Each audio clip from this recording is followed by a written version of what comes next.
Today on Business Success in Six with Stacie, I have Kyle Vetter here from 1840 Brewing Company in Milwaukee, Wisconsin. Kyle, thanks for jumping on with me. Happy to be here. I'm happy to talk to you about beer. But first of all, I do have to ask you, 1840 Brewing Company. Why 1840 Brewing Company? Tell me a little bit about this, please. Sure. So we picked the name, naming things is hard, especially with more and more breweries popping up everywhere. But we picked the name because when we originally started it specifically, and still to this day, we make a lot of classic styles. So we wanted to kind of call that to mind. And 1840 was the first year a commercial brewery started in the city of Milwaukee. And so that's really the kind of an important year that made Brew City what it is today. And that was, years before Milwaukee was incorporated as a city, even longer before Wisconsin became a state. And so Oh, we wanted to, sort of pay homage to Milwaukee's rich brewing heritage while calling to mind the types of beers that we make. my gosh, thank you. I just had to ask that one right away. So, obviously, this is a little bit repetitive, but when people ask you what 1840 Brewing Company does, how do you describe your business? Let's take it a little bit further because, I mean, when we talk about beer, there are a lot of breweries. It could be an oversaturated market in some ways, but there are some specific things that make you so desirable. So, you want to share that? Sure. So 1840 Brewing is a world-class beverage producer that makes things in a really local way. We're super highly rated on all the apps anywhere you can rate things. We've done really well there and found a lot of success in that regard. And I think it comes down to our focus on quality, and our just overall willingness to grow and adapt and try new things while also staying true to really classic styles. Like we make a lot of beers that you don't really see on too many American tap lists, like Saison, Bière de Garde, Goza, really like, classic lagers and other things like that. We made a root beer, which is a red lager that, good luck finding another one domestically. So we really try to do that while also creating, new and exciting products that are unlike things that people have ever had before.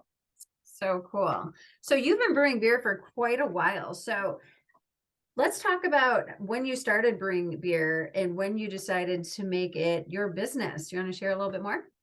Sure. So I started brewing beer in college, actually. Much to my mother's chagrin, I got my fake ID taken away and learned to brew beer in my garage. And amazingly, that first batch that my buddy and I brewed, this is a red ale homebrew kit we bought. It turned out pretty good. And then we kind of got the bug and we continued to homebrew. A few months later, we both turned 21 and got a job at the local brewery in our town. We were in Durango, Colorado, so I started brewing, or started in packaging at Ska Brewing, who's now over 25 years old. They've been around a long time, Wow.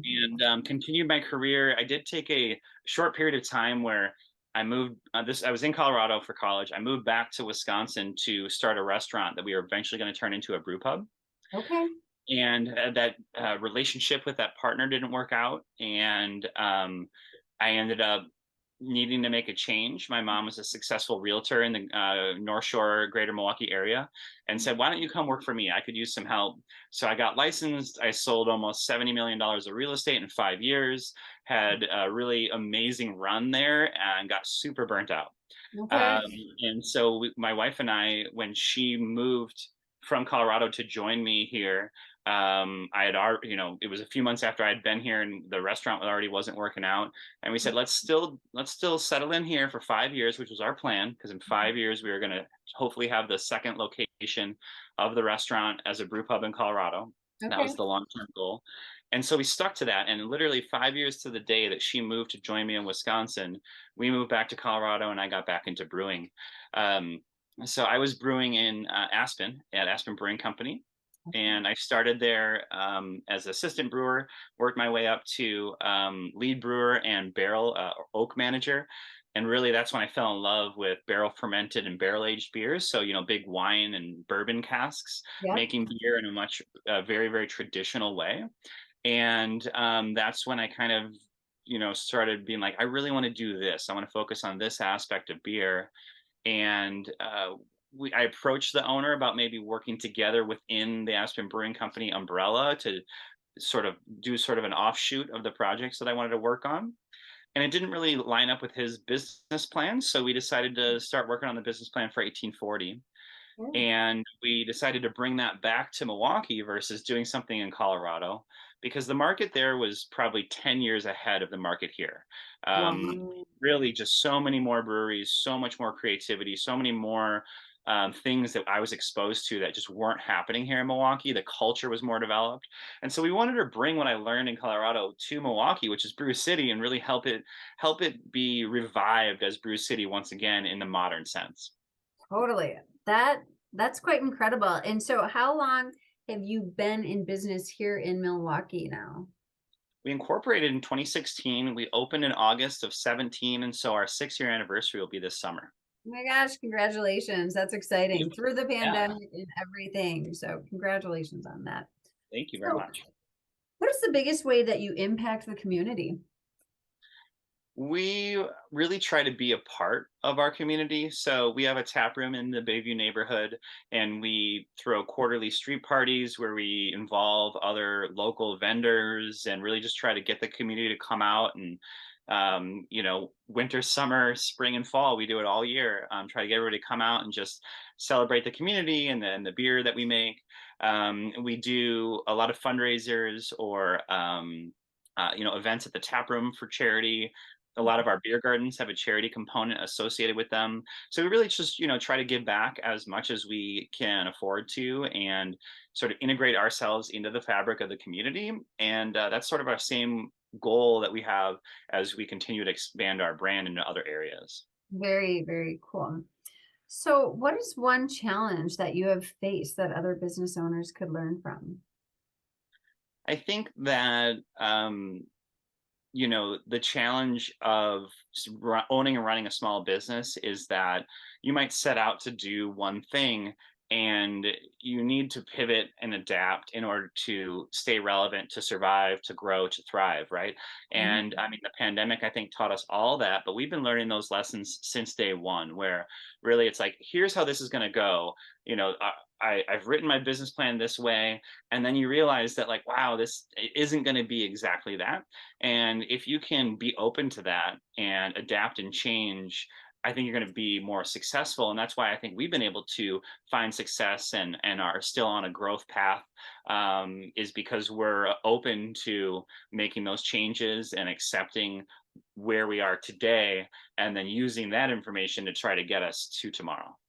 That's very, very good information. Yeah, our coaches talk a lot about paying attention to what the consumer wants, needs, and just your environment and having to adapt to that because not everything isn't in our control, but our mindset can be. And if we adapt our mindset and go through those challenges, you're definitely going to succeed in 6 years. That's absolutely incredible. But what I'm actually, this next question, I'm really excited to ask you because you've got some big plans in the hopper. What does the future look like? And do you have an exit plan? Let's start with the future. Sure, start with the future. So, like I said, we're still in a growth phase. We have a production brewery warehouse that we're currently building out. We're a few months away from having that online. Once that is online, we'll be able to produce 5 times the beer instantly on day one that we produced in 2022. Wow. So that's really exciting. That's really how we're gonna, be able to grow our brand and get our beer into more people's hands.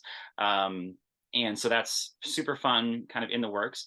The other thing we've got going on simultaneously, which wasn't my intention, but this project came to us, and that is we are opening a new tap room in West Bend. We are the anchor tenant of a $35 million apartment complex. And we are in order to really maximize that space, we're creating a coffee shop, tap room, and restaurant.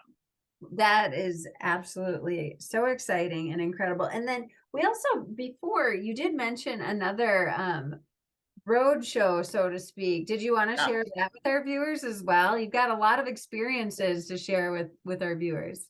Yeah, so that's another way that we're growing our business, and it is a program that over the last couple summers has really flourished. Is we call it the Beer Garden Roadshow. So what we do is we take an 8 tap beer trailer, and I just converted a regular trailer into a beer trailer, and we take it around to different parks in Milwaukee, Ozaki, and Washington counties. And we usually bring a food truck and a musician and just set up in the park and really try to engage the community. And we look at this as a community service, right? These are parks that may not be as active as they should be. And, you bring a little bit of entertainment, some food and some beer, and boom, the whole community comes out and engages with one another and activates that space. So this is our busiest summer, and it's, I believe, our third summer doing this. 2020, 21, 22. This is actually our fourth summer doing this. Wow. First summer we had 10 events. Our second summer we had around 30. Last year we had around 50, and this year we're already over 60 events where we take our beer trailer. So a lot of opportunity to come out into the world and meet up with us and drink some beers. And part of your tagline, share your tagline with our viewers as well, please. Sure. So our tagline is "Drink Slow Beer," and as I was mentioning earlier, before we started, that started super literal. When we opened, we were only open once a month. We had a membership program, so we had a couple of nights once a month. It was all based around the second Saturday. Second Saturday, we were open to the public once a month. And then we had Friday and Sunday were for our members. Okay. And the reason we did that is because we literally made slow beer. We made beer that took anywhere between 3 months to 3 years to make. Everything was barrel fermented or barrel aged. And really, we were making just high end, kind of very limited run products. And so it started off very literal. Basically, after 3 months of having a monthly release, where we had 3 beers the first month, 4 beers the next month. Again, all of these have taken months and months and months of planning and execution.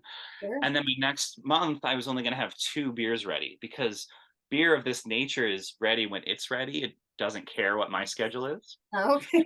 And so we decided to make a hazy IPA. In 2017, nobody in really at all in the Midwest was making hazy IPA, believe it or not. And so we decided to make a hazy juicy IPA, that third release, to round out our offerings. And it sold so well. And I'm like, well, we have these tanks. Why don't we use them to make fresh beer, beer that only takes a couple of weeks to make? Sure. So we did that, but we put the same thought and attention into those beers that take 2 weeks as a beer that takes 2 years, and that's from planning and execution, testing and sourcing of the ingredients and all of that. So now slow beer has evolved into both an ethos and a vibe. So it's our ethos. That's how we make beer. We approach everything with this slow beer mentality. And then it's also kind of the vibe we shoot for in our tap room and anywhere that our products are sold. We want people to sort of be stopped by the product and want to just sip it and enjoy it and talk about it with their friends, or just enjoy it with friends, even if you don't give it any thought. That's is the whole vibe of slow beer. Very, very cool. Well, and you said to me earlier too, you want people to come and drink with you and experience that. So I think that's really special that you share that too. Second part of the question, just quickly, do you have an exit plan?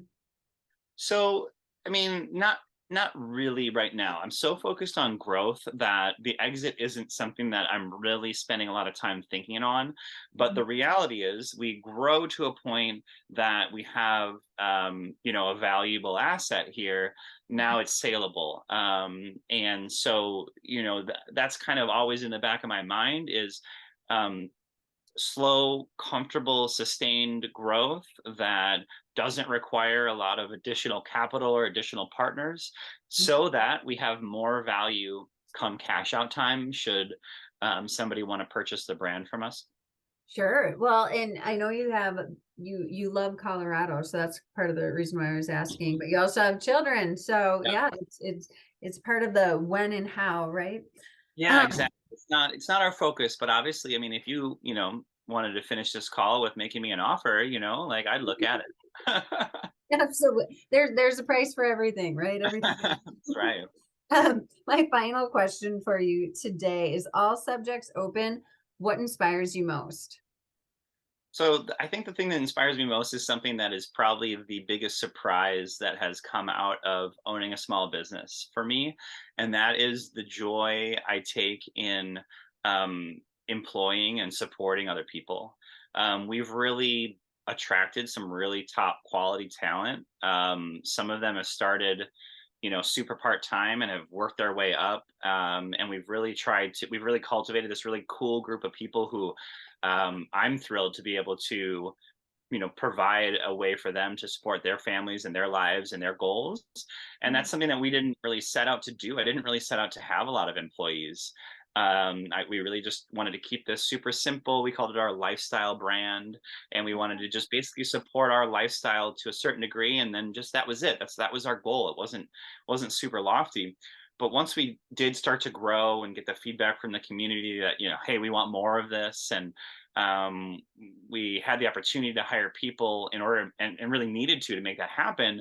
That Yeah. has really been something that's grown out of this as something that's super rewarding to my wife and I, is the ability to support these other people who really have helped the brand be what it is today.